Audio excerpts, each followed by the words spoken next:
미국이 그 군사비를 안 쓴다라는 거는 대외적으로 하는 얘기고요. 똑같은 얘기의 반복이지만 군사비가 반드시 경제를 잡아먹는 게 아니에요. 예를 들면 화재보험이나 소방장치 설비가 그 건물이 한 번도 불이 안 났다고 해서 그게 그럼 경제를 잡아먹은 거냐. 그 경제를 유지시킨 거죠. 그리고 정말 불이 나면 상상 초월한 비용이 들어갑니다. 미국도 마찬가지입니다. 뭐 예를 들면 뭐 한국에서 전쟁이 났다. 미국의 이익을 확보하기 위해서 군대를 내보낸다. 엄청난 돈이 들겠죠. 그럼 만약에 미국이 군사를 갖다 철수하고 세계가 어떻게 되는지 몰라. 난 전쟁 나면 물건이나 팔아먹을게.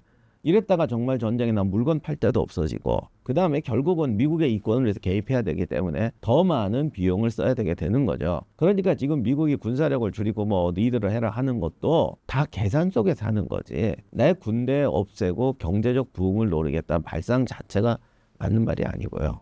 글쎄 모르겠어요. 그 옛날 동로마 제국 망할 때처럼 미국이 그런 생각을 하고 있다면 동로마 제국 꼴이 날 텐데 뭐 아직 하는 꼴을 봐서는 그 정도까지는 아닌 것 같고요. 그래서 군사비 사용의 방식을 바꾸는 것이지 아직 군사비를 철수하고 뭐 이런 단계는 아니에요. 동로마 제국은 이게 좀 복잡한데 그쪽에 나중에 오스만 제국도 그렇고 거기가 문화권이 막 섞이고 이런 데거든요. 그냥 우리 중국이나 한국하고 비교하자면 어떤 이론적인 지배가 잘 안 돼요. 뭔가 경제가 수입이 들어오면 이렇게 국가에서 이렇게 돌아간단 말이죠. 근데 거기는 오스만 제국 나중에 하는 걸 보면 오스만 제국 엄청 부자인데 그럼에도 불구하고 성장이 안 되는 게 이렇게 나눠져요. 똑똑똑. 요건 여기서만 돈다. 요건 여기서만 돈다. 총액은 굉장히 많은데 그냥 이렇게만 도는 거죠. 그러다 보니까 또 발전이 없어요. 그냥 이렇게 소비만 순환만 되고 투자와 어떤 의욕이 없어져. 그래서 오스만 제국이 굉장히 총액으로 보면 되게 센 것 같은데 이게 좀 흐지부지해지는 게 그래서 그래요. 이거는 꼭 오스만 제국이 무능했다기보다는 그 지역 자체가 그런 말도 하잖아요. 4대 문명, 뭐 4개 대륙이 교차하는 데다. 이게 참 좋은 점도 많지만 안 좋은 점도 많습니다. 그러다 보니까 섹터화 됐던 것 같아요. 동로마 제국도. 그러니까 극단적으로 말하면 부가 나오는 데가 있고 식량이 나오는 데고 군이 나오는 데가 있어요. 이러다 보니까 총체적인 조직력에서는 좀 취약해요.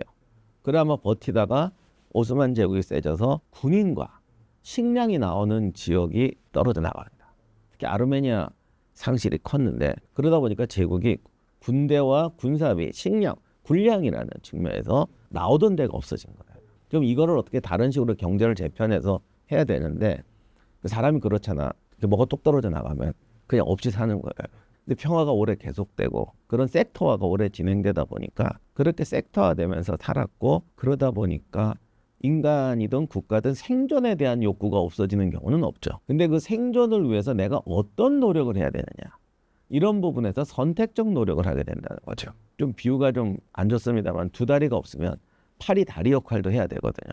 근데 이제 안 하는 거죠. 팔은 팔만 역할하고 사는 거죠. 이제 그게 동로마 제국이 허무하게 망하는 요인 중에 하나였다고 생각됩니다.